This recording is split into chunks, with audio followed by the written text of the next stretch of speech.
everyone, welcome into my kitchen again. Today I am making an elderberry syrup, and this is something really great to have on hand because elderberries are one of the best herbs for cold, flu, and upper respiratory remedies, which sounds like something we might need during this time of year. Or this year, I guess. So I was just reading in one of my herb books. This is a really amazing book that I highly recommend if you're interested in. It's great for beginners in herbalism. It's full of recipes, and it also has a lot of information about each herb and what it's good for. So I was reading up on it the other day. And of course, again, elderberries are for respiratory infections and the flu. And this is what it says.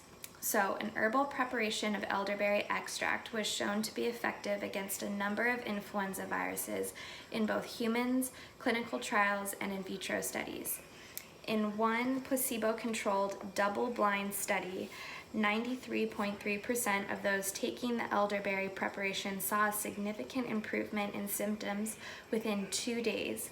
By comparison, it took just 6 days for 91.7% of those taking the placebo to see an improvement. These results were so outstanding that this propelled elderberry syrup into one of the most popular herbal remedies for the flu. So that's really amazing, and that might be why you've actually seen it quite a bit popping up lately. And then this just like completely floored me as I was reading. I just got the chills and I was like, this is incredible stuff. So it says, in vitro studies have shown elderberries to be effective against many different strains of the influenza virus, as well as human pathogenic bacteria. This is particularly important as bacterial infection during an influenza infection can lead to severe pneumonia, which is true of Corona H1 or whatever, Corona 19. The COVID-19, sorry. It can lead to pneumonia in severe cases. During the H1N1 scare of 2009, in vitro studies of elderberries were found to be effective against the virus. Researchers further discovered that it was the flavonoid content of the berry that can block out the virus from entering a host's cell. So, with any sickness, it is true that not everyone has to get it, right? And we're seeing this a lot with the COVID-19, why some people are contracting it, why some people are asymptomatic, why some people are extremely severe in their symptoms, some even leading to death, and why some can get over it within a few days or a week. So this is all because the host is different. The disease, the virus is still the same, but the host is different. So this is why using food and herbs and everything to build your own immune system can be very effective, and I highly recommend doing it because it can help lessen the severity of everything that's going on because the host, you, are prepared for it. So what this is saying is that they actually did these studies, scientific studies on elderberry and H1N1 and seeing how effective it was at potentially shortening, like it does for other influenza viruses, shortening the duration and the severity of it if you were to get it. So this is such an amazing thing to have on hand, and it's so simple to make. So I'm going to show you. So thank you for listening to me on that. I just thought it was really powerful information.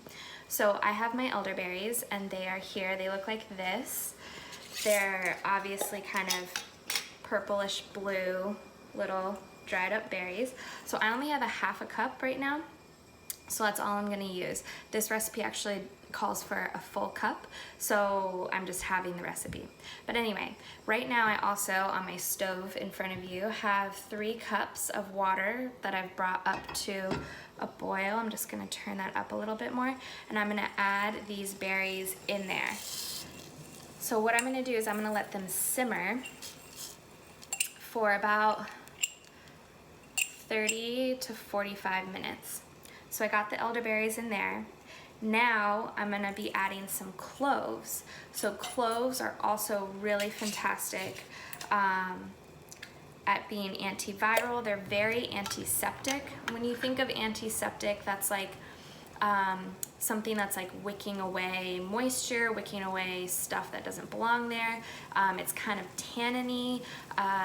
Cinnamon's kind of like that as well. Like if you were to eat a tablespoon of cinnamon, it would wick away all the moisture in your mouth. So it just calls for like a handful or so. So I'm just filling up my palm, throwing it in there. So simple. So I have this, it's boiling. I'm turning it down to a simmer. Here, I'll just show you what that looks like. So it's just simmering away now. Okay, so got that going. And then what we're also gonna put in there is ginger. So we know, and we've been talking a lot about ginger, Kara and I, even this fall we were talking about it because it comes around, it's a root vegetable, it grows in the ground. It also grows and it kind of looks like fingers. So we know, if anything, the way that food looks, it looks like fingers, so it's going to be really good for arthritis and for joint pain and things like that. But it also goes like this, which is similar to the pattern inside the lungs. So we know ginger to be really good for the lungs. It's really spicy. It's going to be opening up the lungs and the airways. It's really anti-inflammatory, right? It's similar to that. We hear so much about turmeric with its anti-inflammatory. Ginger is the same, and it just really resonates with the lungs. So making yourself a freshly grated ginger tea is something you can do. I'm gonna grate the ginger right now. The recipe calls for a tablespoon, and even though I'm having the recipe, I'm still going to do a tablespoon. I could do a half a tablespoon, but why not just do a full tablespoon? So you just grate away. And again, this is the same way that Kara and I like to make our ginger tea. So this is something you could be drinking on a daily basis right away. And I've been listening to a lot of herbalists talk about this, and of course they say this is one of the best ways just to keep your lungs and your immune system strong. Ginger is also great for the gut too. And in Chinese medicine, the lungs and the large intestine work together. So when we're trying to boost our immune system, we're obviously wanting to take care of our lungs, but at the same time we want to take care of our gut and make sure that our gut is strong, because that's where most of our immune system lives. So anyway, I'm just grating away. So again, ginger tea is really good to do as a preventative, just every morning. And then especially if you start to come down with something, go for it. Using food as medicine, that's the beauty of it. It can be preventative, and then when you are treating something, you go for it. You really ramp it up. Okay, so I just grated my ginger, so you see that. Beautiful. So this plop goes right in there. That was a tablespoon of ginger. So again, you see I'm not measuring anything really out. It does not have to be precise. So this is still simmering away, and I'm gonna measure out some honey. So I'm having the recipe, so I am having this because I don't want it to be too much, but I'm gonna do 3/4 of a cup of honey. So I got that, and if you've been watching us, we've also been talking about the antiviral properties in honey. So honey is antiseptic, it really wicks away that moisture, and it's antiviral. Honey also really helps ramp up the medicinal properties of whatever it is that it's combined with. So we have that honey and garlic little remedy that we put together. You just chop up like 3 cloves of garlic and a 1/4 cup of honey, and that's gonna help pull out all of the medicinal properties from the garlic. So that's what honey does. Honey also helps extend the shelf life of what's going on. Honey itself never spoils. It's the only food in the world that never spoils. So when we combine it with something else, whether it's the garlic or these herbs or anything like that, it's gonna really extend the shelf life. Now, you know, you could be good to keep this at room temperature for probably like a month or so. Put it in the fridge, maybe for 2 to 3 months, but if you're gonna make something like this, I think it would be nice to kind of take it as maybe a preventative right now, and then make maybe another batch and take it if you ever need it. So I'm gonna be using it like that. I'm making this to actually take now. Even though I'm not feeling it right now, I just kind of want a nice boost of strength for my lungs and my respiratory system, and for my immunity. So that's what I'm using that for. So let's see, did I get everything? I think literally it's that simple. So we had the elderberries in there, we had the clove, grated ginger, and so that's all simmering away in here. Again, I'm gonna let this simmer for about 45 minutes or so.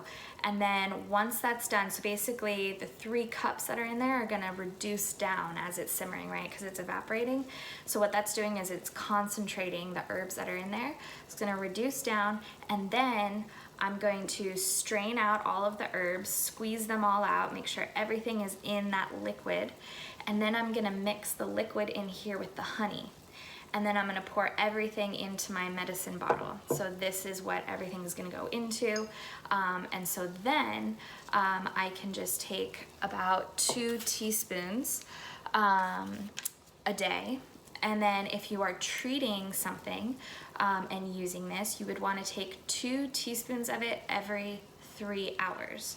So that's where making the full recipe would probably come in handy. Again, I'm only making half the recipe. But yeah, so, and this is true of herbs. Consistency is really key with herbs. You don't just want to take it like once and then forget for the rest of the week and go, oh, you know, you really want to be consistent with it. Also, when you're treating an actual condition in the moment, you know, depending on the herbals, supplements and things that you're taking, or decoctions and things like that, you want to be taking it throughout the day, you know, potentially 2 to 3 times a day. This one is recommended to be taken every 3 hours. So again, you're just constantly ramping up your immunity and making sure that it's up there and helping you. So herbs are very gentle to the body, but they're very effective when they're used consistently. So that's the beauty of herbal medicine. So anyway, that is how to make a simple elderberry tea, or sorry, syrup. To make a tea, you just steep the elderberry in water, but that could be really good too. But this really helps pull a lot out because berries are really dense. So again, this really helps pull everything out. I hope this was helpful. And again, look at this cookbook, it is so beautiful. And for our cookbook, that's right, we have a cookbook coming out.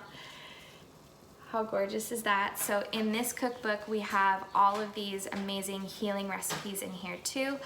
We don't particularly have this elderberry recipe in there, but there's a lot of others that you can flip through and go to. You know, everything from helping you with seasonal allergies to upper respiratory conditions, things that you might be needing right now in the springtime with the sickness. But then again, you know, this COVID isn't going anywhere anytime soon. It's something we're going to be dealing with for the entire year.